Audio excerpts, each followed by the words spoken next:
Guys, आज के market की बात करेंगे तो सबसे ज़्यादा फॉल जो स्टॉक्स ने दिया है उसमें से एक एम्बर एंटरप्राइज है। 13.34% अभी तक ये गिरा हुआ है 12:30 बजे तक। स्टॉक ख़राब नहीं है, मार्केट कैप भी अच्छा है। आरओसी आरओई देखेंगे तो एवरेज से थोड़े आसपास नीचे चल रहे हैं। प्रमोटर्स की होल्डिंग बहुत अच्छी नहीं है लेकिन कांस्टेंट है। अभी हम लोग चेक करेंगे इन्वेस्टर्स में, फिनेंशियल्स एवरेज से बेटर है। और इसका लॉन्ग टर्म का चार्ट देखेंगे तो पहले एक तेज़ी थी, फिर फॉल आया, फिर उसमें अभी रिकवरी दिखाई दे रही है। यहाँ पे एक काइंड ऑफ आपको ब्रेकआउट जैसा दिखेगा और वहाँ से ये वापस आया है। तो दो चीज़ें हो सकती है, या तो ये यहाँ पे सपोर्ट लेके ऊपर जाएगा। देखिए, इसको सपोर्ट करने के लिए कुछ डेटा है मार्केट में, जैसे 25 एनालिस्ट जो इसे बाय सेल वगैरह करने की हो रिकमेंडेशन देते हैं, तो उनमें से 17 ने अभी भी इसको बाइंग के रिकमेंडेशन में रखा हुआ है।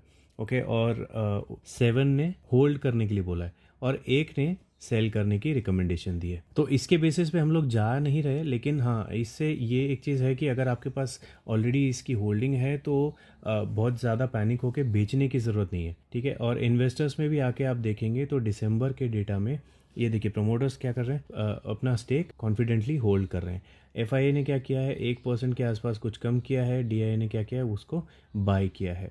तो हमारे म्यूचुअल फंड वाले इसमें कॉन्फिडेंस लूज़ नहीं कर रहे। तो अगर आपके पास इसकी होल्डिंग है तो आप इसे होल्ड करके रख सकते हो। बाकी गिरने का जो रीज़न है वो हो सकता है कि इसका नेट प्रॉफिट हो, जो कि आप देख सकते हैं नेगेटिव में है।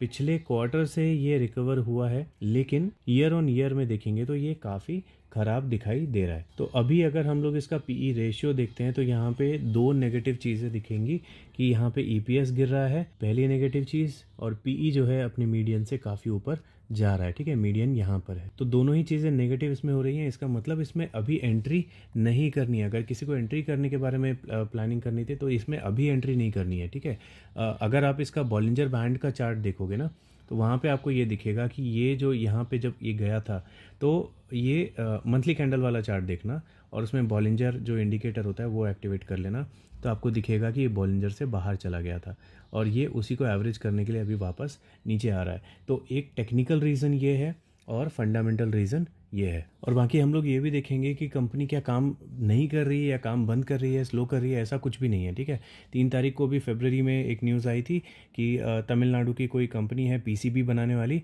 एक्सेंट सर्किट्स ऐसा कुछ नाम है, उसमें 311 करोड़ का इन्होंने स्टेक बाय किया है, अराउंड 60% के आसपास का। ठीक है, तो कंपनी के फ्यूचर प्लान्स है। कंपनी बहुत बड़ी नहीं है, आप देख सकते हो 1200 करोड़ की है, लेकिन इसमें ग्रोथ के ऑप्शंस देख सकते हो आप कहाँ पे है। इसमें जो लीडर है केन्स टेक, इसका देखिए मार्केट कैप 18,000 करोड़ का। तो 12,000 crore it's not that big, लेकिन कंपनी साथ ही साथ क्या कर रही है, काम भी करती जा रही है। और ऊपर से प्रमोटर्स ने अपने कोई भी स्टेक्स नहीं बेचे हैं।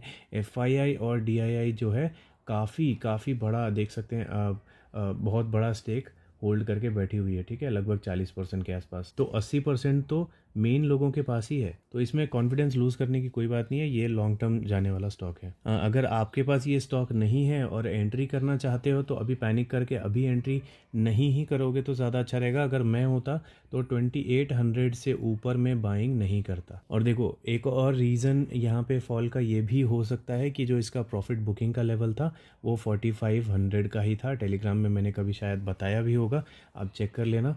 तो ये 4500 को छू के ही नीचे आया है। ठीक है, यहाँ पे विक नहीं दिखाई दे रही, तो उसी को छू के ये नीचे आया है। तो तीसरा भी टेक्निकल रीज़न जो है हमको यहाँ पे प्रॉफिट बुकिंग का दिखाई दे गया। अगला स्टॉक है अनुपम रसायन इंडिया लिमिटेड। इसे हमने कुछ टाइम पहले डिस्कस किया था, अभी लगभग 6.25% के आसपास माइनस में है। रीज़न क्या है, एक बार क्वार्टरली रिजल्ट देख लेते हैं तो शायद ये रीज़न हो सकता है। यहाँ पे देख सकते हैं दिसंबर का जो रिजल्ट आया है बहुत ख़राब आया है। ओके, अराउंड 50% ये ईयर ऑन ईयर में कम दिख रहा है, और साथ ही इसका रेवेन्यू भी बहुत अच्छा नहीं दिखाई दे रहा। ठीक है, तो इसमें इसकी वजह से गिरावट अच्छी खासी हो सकती है। शेयर होल्डिंग पैटर्न में क्या हुआ था, यहाँ पे प्रमोटर्स ने अपना स्टेक बढ़ाया था, एफआईए ने कम किया और डीआईए ने बढ़ाया था। तो यहाँ तो ये पॉजिटिव दिखाई दे रहा है, लेकिन रिजल्ट अच्छे नहीं आए हैं। लेकिन फिर भी अगर इसका एनुअल नेट प्रॉफिट वगैरह देखेंगे तो आपको ये दिखेगा, अभी जो लास्ट 12 मंथ्स का दिख रहा है वो 200 करोड़ के आसपास दिख रहा है। तो ऐसा लग रहा है कि पिछले साल वाले को इस साल का जो रिज़ल्ट आएगा 24 का, मार्च 24 का, वो मुझे लगता है ये बीट कर देगा इसको, ठीक है। और उसके बाद हो सकता है इसमें थोड़ी तेज़ी दिखाई दे, लेकिन फ़िलहाल अभी इसमें प्रॉफिट्स अच्छे नहीं आए हैं तो गिरावट कंटिन्यू हो सकती है, ठीक है। और अब इसका पीई रेशियो अगर देखेंगे तो यहाँ पे हल्की फुल्की गिरावट आपको दिख सकती है। पीई जो है अभी भी मीडियन के नीचे चल रहा है, तो बहुत ज़्यादा महंगा स्टॉक नहीं हुआ है, लेकिन रिज़ल्ट अच्छे नहीं आए तो थोड़ी गिरावट होगी, इसलिए हम लोग इसमें वेट करेंगे अगर एंटर करना है तो। मैंने टेलीग्राम में और यूट्यूब में बताया था, मैंने इसमें एंट्री की हुई थी आई थिंक सितंबर के आसपास पिछले बार, 880 के आसपास में मैंने बाइंग की थी, और अभी ये वहाँ से थोड़ा नीचे चल रहा है, ठीक है। 860 855 के आसपास ये अभी चल रहा है। तो अगर 800 पे किसी को मिल जाता है तो एंट्री इसमें करने के बारे में सोच सकते हो। अगर कुछ भी पॉजिटिव न्यूज़ या फिर कुछ भी इसमें दिखाई देता है फंडामेंटल में, टेक्निकल में, तो 800 के आसपास में इसमें एक लेवल बन रहा है, लेकिन सिर्फ फेबररी में। ओके, अगर फेबररी में 800 आता है तो बाकी आने वाले महीनों में हम लोग इसके लेवल्स डिस्कस कर लेंगे। अगला स्टॉक हेल्थ केयर इंडस्ट्री का एक माइक्रो कैप है, देख सकते हैं 873 करोड़ का इसका मार्केट कैप है। प्रोमोटर्स की होल्डिंग बहुत अच्छी है, डिविडेंड थोड़ा बहुत ये देती है कंपनी। फाइनेंशियल्स अच्छे नहीं हैं अभी के टाइम पे, और डेट बहुत ज़्यादा दिखाई दे रहा है। क्योंकि फ्री कैश फ्लो भी नहीं है। ओके, आरओई बहुत अच्छा नहीं है, तो मेरे ख्याल से बिगिनर्स जो होंगे उनके लिए शायद ये थोड़ा सा टेंशन वाला हो सकता है। यहाँ पे भी आप देखिए प्रोमोटर्स की तो होल्डिंग है, लेकिन एफआईआई और डीआईआई की होल्डिंग जो है बहुत ज़्यादा अच्छी नहीं है। इनफैक्ट इन्होंने बढ़ाया है स्टेक अपना, लेकिन बिल्कुल नेग्लिजिबल अमाउंट में। तो बिगनर्स के लिए मैंने बताया था, जब भी ये एफआईआई और डीआईआई का टोटल जब पब्लिक से ज़्यादा हो तब वो बिगनर के लिए स्टॉक जो है थोड़ा बहुत ठीक रहता है, लेकिन इसमें ऐसा नहीं है। अराउंड 1% के आसपास ही एफआईआई डीआईआई का मिला के है, तो ये आपके लिए ठीक नहीं होगा अगर आप एक बिगनर हो तो, ठीक है। और क्वार्टरली रिजल्ट देखेंगे तो अभी भी माइनस में चल रहा है, तो ईयर ऑन ईयर में तो काफ़ी ख़राब है। ऑब्वियसली गिरावट इसमें बनती है, और इसका लॉन्ग टर्म का चार्ट देखेंगे तो बहुत ख़राब नहीं है। यहाँ तक ठीक था, लेकिन उसके बाद से यहाँ कंसोलिडेशन ही चल रहा है, तो वापस हो सकता है यहाँ पे एक सपोर्ट देखने को मिले। तो शॉर्ट टर्म वाले अगर देखना चाहें, स्विंग ट्रेडिंग वाले, तो वो देख सकते हैं। अदरवाइज़ यहाँ पे पी रेशियो क्लियरली बता रहा है कि बहुत ख़राब इसका ईपीएस, और पीई बिल्कुल अपोजिट चल रहा है, ठीक है। तो बिल्कुल भी इसमें एंटर नहीं करना है। नेक्स्ट स्टॉक है जीएसपीएल। काफ़ी लोगों के पास इसका स्टेक है, और देख सकते हैं फाइनेंशियल्स भी अच्छे हैं, डिविडेंड भी काफ़ी बड़ा देती है कंपनी। प्रमोटर्स की होल्डिंग बहुत ज़्यादा नहीं है, और डेट फ्री कंपनी है, ठीक है। तो ओवरऑल देखने में अच्छी लग रही है कंपनी, और जो स्टेक है प्रमोटर का वो सेम ही है हमेशा से।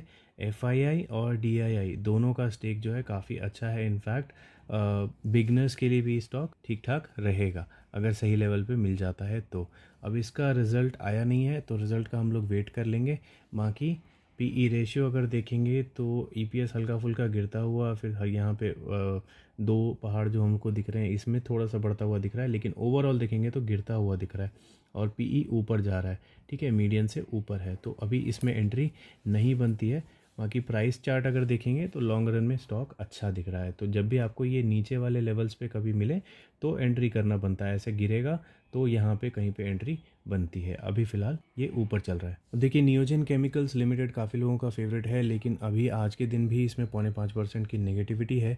अब इसमें अगर प्राइस चार्ट देखेंगे तो ये कंसोलिडेशन इसमें भी यहाँ से चल रहा है, ओके। लेकिन पीई रेशियो देखेंगे तो ये क्लियरली बोल रहा है कि अभी इसमें एंट्री करना डेंजरस हो सकता है। स्टॉक बहुत अच्छा है, लेकिन जो चार्ट बता रहा है वो चार्ट बता रहा है, ठीक है। तो अगर आपको फॉलो नहीं करना तो फिर आप प्योर रिस्क लोगे, ठीक है। और यहाँ पे भी देखोगे तो प्रमोटर्स ने अपना स्टेक निकाला है थोड़ा सा, और वो स्टेक किसके पास गया है, थोड़ा सा, बहुत थोड़ा सा एफआईआई और थोड़ा सा म्यूचुअल फंड वालों के पास, ठीक है, डीआईआई के पास गया है, और कुछ स्टेक पब्लिक ने भी लिया है। तो इसके रिजल्ट्स जो हैं वो काफ़ी ख़राब आए हैं, बहुत ही ज़्यादा ख़राब रिजल्ट्स आए हैं। तो रीजंस वगैरह जो भी मार्केट में आपको सुनाई दे रहा हो, जो दिख रहा है सो दिख रहा है, तो अभी इससे मैं दूर रहने वाला हूँ, आपको भी दूर रहने के लिए बोलूँगा। नेक्स्ट स्टॉक है प्रीति इंटरनेशनल, 5% के आसपास माइनस है। बहुत ही छोटा माइक्रो कैप स्टॉक है ये, फाइनेंशियल्स अच्छे हैं, कई बार हमने डिस्कस किया है। अब इसमें क्या हुआ है, इसमें इन्वेस्टर्स का तो डेटा कुछ नहीं दिख रहा, मतलब इसमें एफआईआईडीआई की होल्डिंग नहीं है, लेकिन लॉन्ग टर्म का चार्ट देखेंगे तो हमेशा ऊपर जाता हुआ दिख रहा है, और नीचे अभी बेस पे है। ओके, अब पीई रेशियो से पता चलेगा कि सही पोजीशन पे है या नहीं, तो बिल्कुल सही पोजीशन पे ईपीएस बढ़ता हुआ है, पीई नीचे है अपने मीडियन के भी, तो एंट्री के लिए बिल्कुल परफेक्ट सही टाइम ये बता रहा है। ठीक है, और इसका अगर प्रॉफिट देखेंगे तो ये ईयर ऑन ईयर पे बढ़ता हुआ दिखा है, क्वार्टरली बेसिस पे थोड़ा सा कम हुआ है। ओके, तो मुझे लगता है कभी भी शायद ये जो है ऊपर जाना वापस से शुरू कर देगा। अभी आज जो मार्केट का प्रेशर है मुझे लगता है उसी की वजह से इसमें भी प्रेशर दिखाई दे रहा है। अदरवाइज़ आप में से अगर कोई इसे में एंटर करना चाहता है मंथली एसआईपी लेवल पे, तो मुझे लगता है 175 से 177 के बीच में अगर कभी ये मिल जाता है फरवरी में, तो एंट्री की जा सकती है। मेरे पास ऑलरेडी ये स्टॉक है तो मैं इसमें यहाँ पे एंटर नहीं करूँगा। मैंने एंट्री के टाइम पे आपको बताया था अराउंड 154 पे मैंने इसमें एंटर किया था, और जिस टाइम मैंने किया था उसी टाइम टेलीग्राम पे और यूट्यूब पे भी बता दिया था। ठीक है, तो अगर किसी को इसमें प्रॉफिट बुकिंग का लेवल जानना है तो प्रॉफिट बुकिंग का लेवल मैंने कई बार बताया है, अराउंड 400 के आसपास तक मैं इसको देखता हूँ जाते हुए। ठीक है, तो काफ़ी ऊपर के लेवल्स, काफ़ी ऊपर के टारगेट्स मेरे इसमें हैं। ऐसा इसलिए क्योंकि आप ये देख सकते हो कंसोलिडेशन टाइप का ये चल रहा है, ऊपर ही जा रहा है लेकिन एक कंसोलिडेशन टाइप का चल रहा है।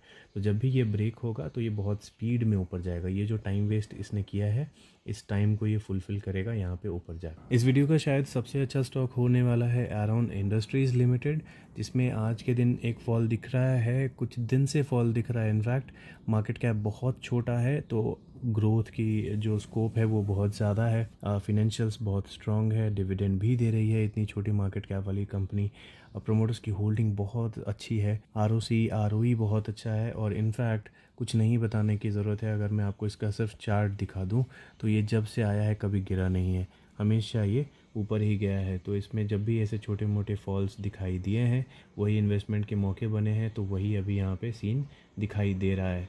इसकी कोई गारंटी नहीं है कि ये यहाँ से नीचे नहीं गिर सकता, लेकिन हिस्ट्री के ऊपर हम लोग जाते हैं तो उसके हिसाब से ये ऐसे ही चलते रहता है। तो अभी ये एक इन्वेस्टमेंट का मौका हो सकता है। चलिए, इसको प्रूव करने के लिए हम लोग इसका पीई रेशियो देखेंगे, तो यहाँ पे ये खाली ये जो दो पहाड़ है खाली इनको देखेंगे तो आपको एक छोटी गिरावट दिखेगी, अदरवाइज़ लॉन्ग रन में ये खाली ऊपर जाता हुआ है और मीडियन के थोड़ा ऊपर चल रहा है। तो देखिए, इस तरह के स्टॉक में जिसमें गिरावट नहीं होती, अगर एंट्री करनी है तो इस तरह का रिस्क लेना पड़ेगा। ठीक है, इस तरह के सिचुएशन में एंट्री करनी पड़ेगी, और इन्वेस्टर्स पोर्टफोलियो में तो कुछ भी नहीं है, तो मतलब इसमें एफआईआई की अभी तक एंट्री हुई नहीं है, और उसकी ज़रूरत भी नहीं है फ़िलहाल, क्योंकि अभी प्रमोटर्स ही इसमें बहुत ज़्यादा स्ट्रॉन्ग दिखाई दे रहे हैं।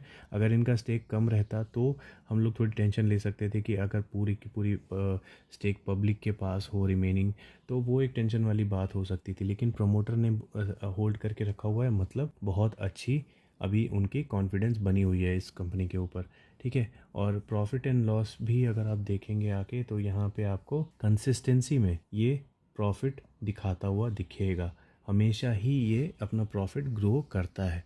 ठीक है, तो इसमें अगर एंट्री करनी है तो आज का जो अभी प्राइस चल रहा है, जो प्रेजेंट प्राइस चल रहा है, ये प्राइस भी सही है। ओके, एंट्री करने के लिए मेरे हिसाब से सही है। 259 टू 60 जो भी लेवल अभी मिल जाए, इसमें थोड़ी क्वांटिटी, लेकिन बहुत ज़्यादा इसमें स्टेक नहीं बनाना चाहिए क्योंकि बहुत ऊपर है, लेकिन थोड़ी क्वांटिटी इसमें ली जा सकती है इसी प्राइस में। अगला स्टॉक भी एक माइक्रो कैप है, धर्माज कॉप गार्ड लिमिटेड। 5% के आसपास की मंदी है इसमें, 4.5% बोल सकते हैं। माइक्रो कैप है, देख सकते हैं यहाँ पे, इसमें भी प्रोमोटर्स की होल्डिंग बहुत स्ट्रांग है और डेट कोई बहुत ज़्यादा इसमें नहीं है। ठीक है, अब इसमें इन्वेस्टर्स का क्या सीन है, इसमें देखिए एफआईआई के पास स्टेक है, डीआईए के पास स्टेक नहीं है। ठीक है, तो कोई बात नहीं, एफआईआई जो है बहुत ज़्यादा भगाती है किसी भी स्टॉक को, तो अगर इनका स्टेक बढ़ जाता है तो वो एक प्रॉमिसिंग बात हो जाएगी, लेकिन लॉन्ग रन में देखेंगे तो स्टेक्स कम ही हुए हैं इनके। तो देखते हैं आगे क्या होता है इसमें। अभी फ़िलहाल अगर इसका प्रॉफिट एंड लॉस देखेंगे तो लॉन्ग रन में क्या हो रहा है, ये हमेशा बढ़ रहा है। ठीक है, अभी भी लास्ट 12 मंथ्स का जो है ऑलरेडी बढ़ चुका है, तो अगला data obviously year on year का बहुत अच्छा आने वाला है। अभी दिसंबर का इसका रिज़ल्ट देखेंगे तो ये ईयर ऑन ईयर में लगभग सेम है, थोड़ा सा बढ़ा है लेकिन लगभग फिर भी सेम माना जाएगा। रेवेन्यू ठीक है, रेवेन्यू ठीक ठाक दिखाई दे रहा है। मार्केट की एक्सपेक्टेशन क्या थी वो नहीं पता मुझे, लेकिन अगर इसका चार्ट हम लोग देखेंगे तो ऐसा लगता है कि मार्केट की एक्सपेक्टेशन को इसने बीट नहीं किया। अगर हम लोग इसका पीई रेशियो देखेंगे तो पीई रेशियो बोल रहा है कि ये इन्वेस्टमेंट करने के लिए जो परफेक्ट टाइम होता है वहाँ पे आता हुआ दिख रहा है, क्योंकि ईपीएस इसका बढ़ रहा है कंसिस्टेंसी में। पीई जो है वो नीचे आ रहा है अपने मीडियन के पास, तो यहाँ आ जाता है या इसके नीचे आ जाता है तो ये परफेक्ट टाइम हो जाएगा इसमें इन्वेस्टमेंट करने का। लेकिन जस्ट फॉर योर इन्फॉर्मेशन, इसमें फेबररी का जो हमारा मंथली एसआईपी लेवल का टारगेट था वो 220 से लेके 225 तक था, ठीक है। तो अभी उसी रेंज में ये चल रहा है। अगर किसी को छोटी मोटी क्वांटिटी लेनी है तो यहाँ पे ली जा सकती है, और वेट करना चाहो तो वेट कर सकते हो। आप पीई रेशियो देखते रहना। पीई रेशियो जब जैसे ही आपको दिखेगा मीडियन के नीचे जाता हुआ तो आप इसमें एंट्री कर सकते हो। अगला स्टॉक काफ़ी लोगों का फेवरेट ऑलरेडी रह चुका है, हरिओम पाइप्स इंडस्ट्रीज़ लिमिटेड। इसके ऊपर हमारी कई सारी वीडियोस भी है, डेडिकेटेड वीडियोस है, और कभी भी हमने इसमें इतना बड़ा फॉल शायद ही देखा है, 10% का फॉल, ठीक है। तो इतना माइनस में हमने इसे रेयरली देखा है। लेकिन आप अगर मेरा ये इसका पिछला वाला वीडियो देखोगे तो उसमें आपको ये पता चल जाएगा कि जब मैंने इसमें से एग्ज़िट किया था, जिस लेवल पे मैंने इसमें से एग्ज़िट किया था, उसके बाद से ये स्टॉक संभला ही नहीं है। मैंने इसको वीडियो में आपको करके भी बताया था कि यहाँ पे कहीं पे मैंने आपको बोला था इस रेंज में कि यहाँ से मैं एग्ज़िट कर रहा हूँ। मैंने आपको एग्ज़िट करने के लिए नहीं बोला था, लेकिन मैं एग्ज़िट कर रहा हूँ, मैंने आपको ये बोला था। और इस रेंज से आप देख सकते हो नीचे आया, संभला, फिर वापस अभी नीचे आ रहा है। ओके, तो काफ़ी जो हमारा टाइम वेस्ट होने वाला था वो पैसे मैंने दूसरे स्टॉक में लगाए, है ना। और अभी इसमें क्या सीन चल रहा है तो देखो, पीई रेशियो देखने से पता चल रहा है कि ईपीएस तो अभी भी बढ़ रहा है। यहाँ पे थोड़ा सा फॉल दिखा है, लेकिन अभी भी ईपीएस जो है ऊपर की तरफ ही है, और मीडियन के पास इसका पीई चल रहा है। तो बहुत ज़्यादा महंगा इसे नहीं बोलेंगे, ठीक है। एवरेज वैल्यू अभी इसकी चल रही है।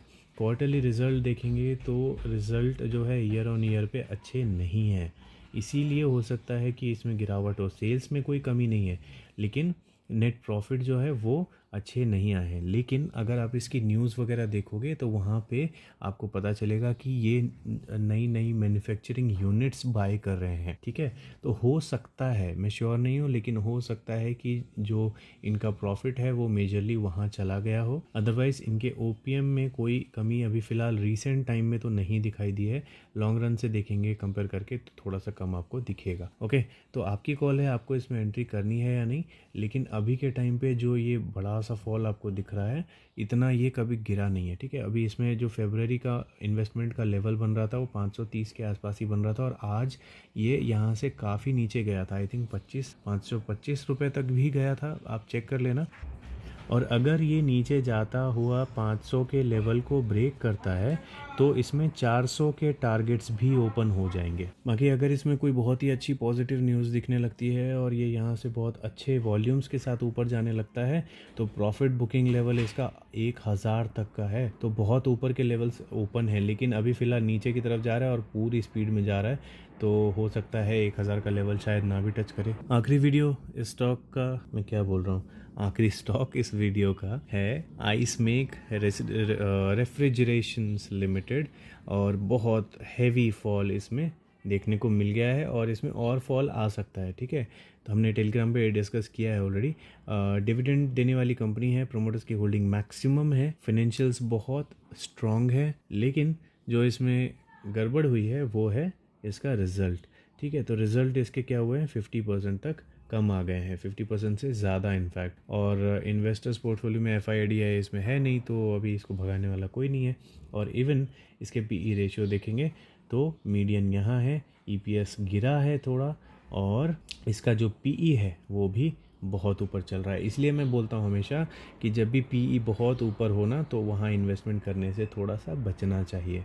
ओके, अब देखिए इसमें जो फरवरी का इन्वेस्टमेंट का लेवल था, SIP का जो लेवल था वो इसी लेवल पे था जहाँ पे अभी है ना 510 या 15 के आसपास में इसका इन्वेस्टमेंट का लेवल था। लेकिन वो तब जब इसके फंडामेंटल्स अच्छे हों, तो इसके रिजल्ट्स अच्छे नहीं आए हैं, PE रेशियो मना कर रहा है, तो जब सब मना कर रहा है तो ये नल एंड वॉइड हो जाता है।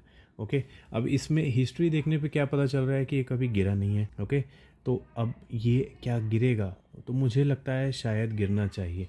अभी इसमें बहुत ये इम्पोर्टेंट सपोर्ट है ये वाला, तो यहाँ पे आके ये अगर पलट जाता है तो लोग शायद इसमें दोबारा बाइंग करना शुरू कर दें, लेकिन मुझे लगता है शायद ये यहाँ से नीचे जा सकता है, और अगर ये यहाँ से नीचे जाता है तो 450 के भी नीचे में आपको शायद ये देखने को मिल जाए। स्टॉक लेकिन बहुत अच्छा है, ठीक है। तो लोग इसमें बाइंग करने के मौके ढूंढ ही रहे थे बहुत टाइम से।